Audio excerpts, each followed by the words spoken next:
Hi, this is Dave Mass for HolmesCountyTicket.com, driven by Village Motors. Mark Schlabach, the Hiland boys coach, joins us today in studio. Mark, welcome to the show. Thanks for having me. Well, Mark, another successful year for you guys, 20-2. You won every game that I think you expected to win. Lost a couple that I'm sure that you felt could have gone the other way, but overall, the feel of the season? Yeah, I think one thing especially our seniors did a good job of was getting us ready to play. Especially nights where we had maybe played a team earlier in the year and beaten them. Kids can sometimes not be ready to play, but our kids, we didn't have any of those games where we let somebody just sneak up on us. Right. And I think from that standpoint, our leadership was really good. You guys, this is your, I think, 5th IVC title in 6 years now. Does that ever get taken for granted when you accumulate that many in a row like that? I think maybe from a community standpoint, it might get taken for granted, but I know it's something our kids, they still care about quite a bit. And, as a program, we try to set our goals really high. And I think that one does sometimes get overlooked a little bit because we like to talk about bigger goals, but it's something that our kids have pride in. They know kids from other schools, and so it's a nice accomplishment, and it's not something we're going to just take for granted. Yeah. Now, you guys have a group of seniors here who went through some growing pains last year. This is a very experienced Hiland Hawks basketball team. First of all, talk a little bit about the senior class and kind of what they've provided for this group this year. Even though they were going to come into the season with a lot of experience, we still had some question marks leadership-wise. But like I said earlier, we've been really happy with the leadership. This group from top to bottom, all 6 of them, and David Yoder got hurt, but before being hurt, they are about the hardest working group you could ever ask for. Yeah. And they're just scrappy. They're willing to do the dirty work, take charges, dive on the floor.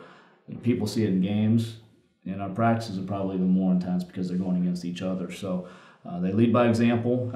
Plus, we've got some guys that have really become more vocal as the season's gone on, and that's been nice to have. And it's a group, and we actually we had our 6th grade team at a tournament this past weekend, and we talked to them about being more like our seniors and being willing to do some of that dirty stuff because it's an important thing. Yeah, we talked a little earlier. This is your 9th year. Obviously, you probably feel like your program is now your program. I mean, the philosophies that you have are in place. The things you want to kind of promote are in place. How long did that take when you first got here until you felt very comfortable that this was your program? Well, it takes a while. I think it does. It takes a while for your young kids to get used to you and then to just know who you are and kind of get to know you. All of our staff works with our biddy ball program, so from the time those kids are in 3rd grade till they get to high school, that takes a while. And I think that until you have that first group of kids that comes up through that whole program, you're still trying to put the pieces together. So I think we're at that point now where we've got a really good biddy ball program, and our staff works hard and tries to develop kids. And this is a group that you've been with all the way up through. Maybe not the prettiest, most sexiest group of kids you've had come through, but again, you said hardworking was a kind of a key word there. Not always pretty, but a team that almost always has gotten the job done. Yeah, they have, and as sophomores, they were a nice complement to our state championship group of seniors that we had, and Todd got to play quite a bit that year, but our other guys in practice, I think they learned a lot, but they also helped make those guys better. I think they surprised us all last year and had a much better year than what we expected to, and I mean, really they've lived up to expectations this year, and that's a difficult thing to do. We're proud of them. Still got a ways to go here in the tournament, hopefully, but regular season, we're proud of our guys. How important was that for them to kind of learn from that state championship, those 2 years, from those guys, the Seeger Bonifants, the Dylan Kaufmans, the Jason Millers, all those guys that kind of played a key role in that success story? You kind of, again, you don't necessarily think about it while it's happening, but as last year went on, you see more and more what guys learned the year before. And I remember that first game, kids and coaches and kids looking around at each other like, what's going on here? We've never been here before with this group, but as that season went on last year, I think kids just realized, hey, we're still Hiland.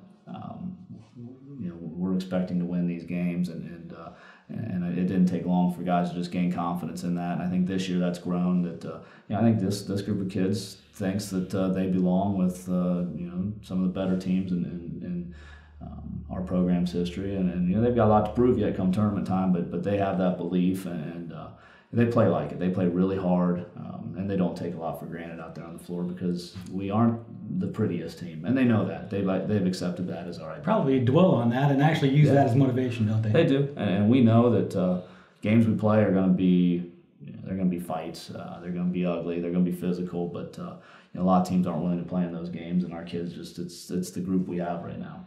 When you guys approach the tournament trail, what do you talk about in terms of goals and where you want to get to? I mean, everybody wants to get to that state tournament and win a state title.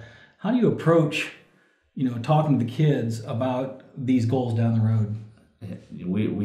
We try to let a lot of it take care of itself by just talking to our kids about playing our best ball at the end of the year. And as coaches, number one, we want to be healthy.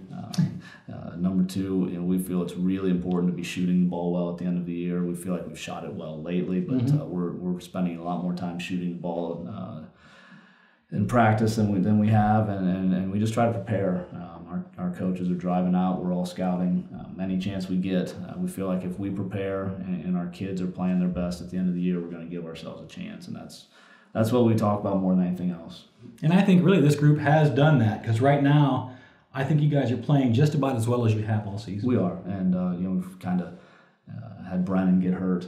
Having him come back, it's giving us a little bit of a lift, and we've got a number of kids. Our seniors have played well all year, but our underclassmen are starting to play some of their best ball, and it's kind of given us a lift here. I agree with you. We're playing well. And I think your depth has played into that. I mean, you guys can run a lot of kids out there that can give you quality minutes. It helps. I think the biggest thing, playing 22 games, if you have to rely on 5, they're going to get worn down. And we've been able to save legs quite a few games this year, so hopefully that'll help. Well, Coach, best of luck to you guys on Tournament Trail. We'll be following you along and promoting you certainly here on Holmes County Ticket, so we wish you the best. All right, thank you. Thanks for joining us. No problem. For HolmesCountyTicket.com, I'm Dave Mast.